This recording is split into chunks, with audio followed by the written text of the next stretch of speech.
few years ago, I got one of those spam emails. And it managed to get through my spam filter. I'm not quite sure how, but it's turned up in my inbox, and it was from a guy called Solomon Odonka. I know.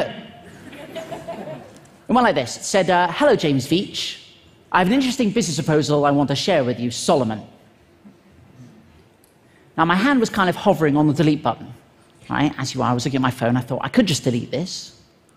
Or I could do what I think we've all always wanted to do. And I said, Solomon, your email intrigues me.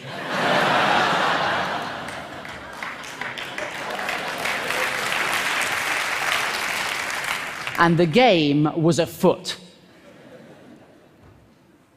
He said, Dear James Veitch, we shall be shipping gold to you. You will earn 10% of any gold you distribute. So I knew I was dealing with a professional.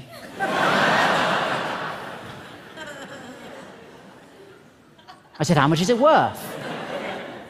He said, we will start with a smaller quantity. I was like, ah. And then he said, of 25 kilograms. The worth should be about 2.5 million. I said, Solomon, if we're going to do it, let's go big.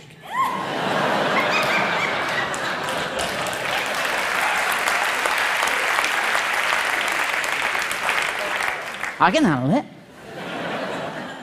How much gold do you have? He said, it's not a matter of how much gold. How much is you're capable of handling? What? We can start with 50 kilograms as a trial shipment. I said, 50 kilograms? There's no point doing this at all unless you're shipping at least a metric ton.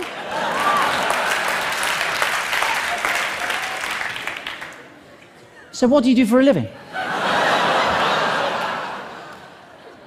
I said, I'm a hedge fund executive bank manager.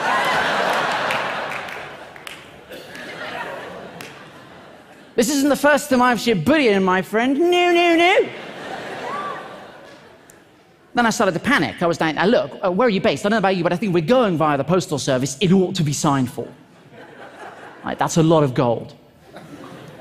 He said, it will not be easy to convince my company to do a larger quantity shipment.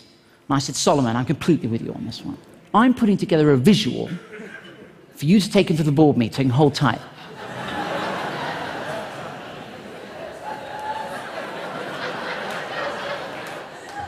This is what I sent Solomon.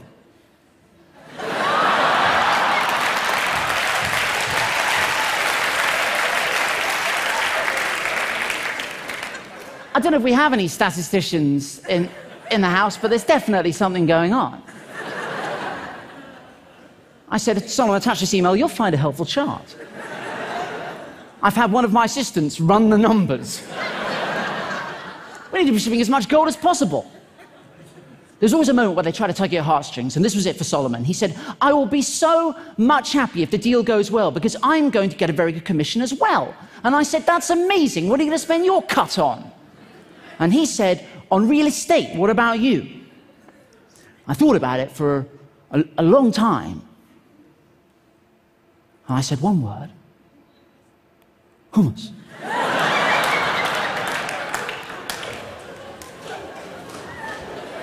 It's going places.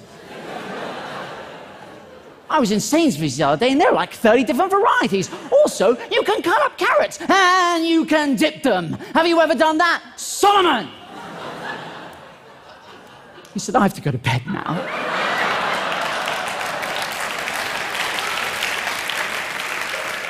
Till tomorrow. Have sweet dreams. I didn't know what to say. I said, bonsoir, my golden nugget, bonsoir.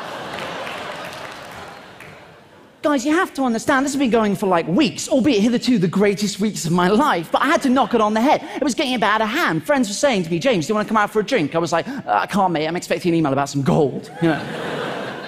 So I figured I had to knock it on the head. I had to take it to a ridiculous conclusion. So I thought I concocted a plan.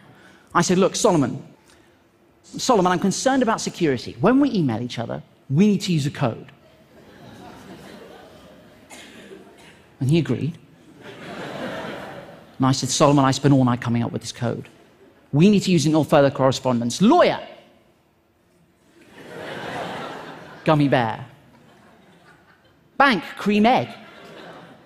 Legal, fizzy cola bottle, claim peanut M&Ms, documents, jelly beans, Western Union. Guys, a giant gummy lizard. I knew these were all words they use, right? I said, please call me Kit Kat and all further correspondence.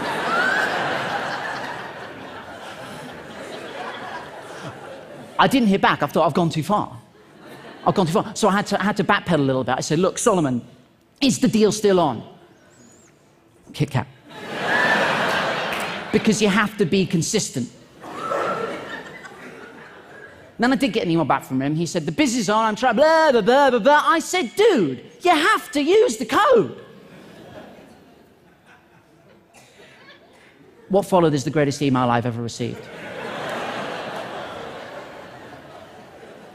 I'm not joking. This is what turned up in my inbox. This was a good day.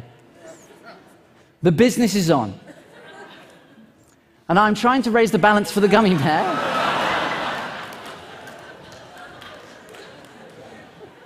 So he can submit all the needed fizzy cola bottle jelly beans to the cream egg for the peanut M&Ms process to start. Send £1,500 via a giant gummy lizard.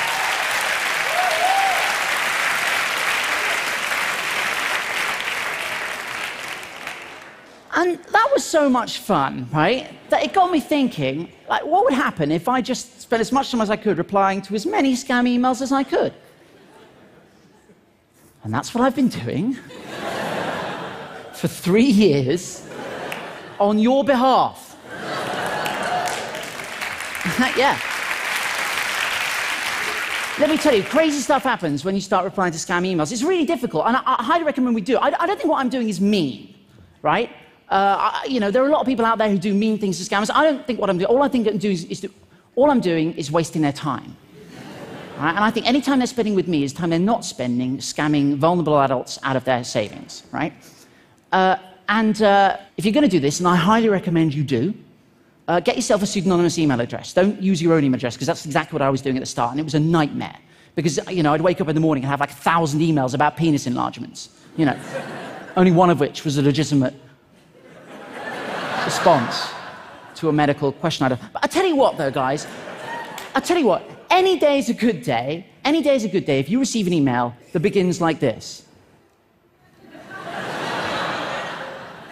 I am Winnie Mandela, the second wife of Nelson Mandela, the former South African president. I was like, oh, that Winnie Mandela.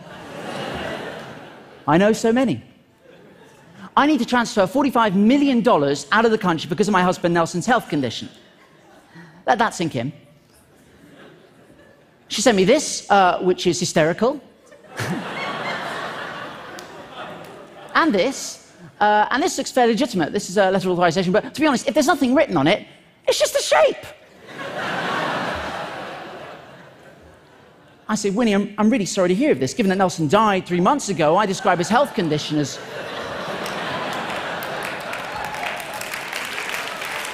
That's the worst health condition you can have, not being alive.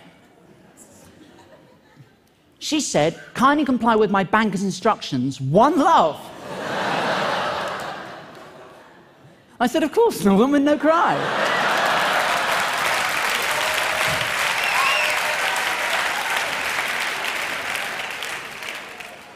She said, my banker would need transfer of $3,000. One love. I said, no problemo. I shot the sheriff.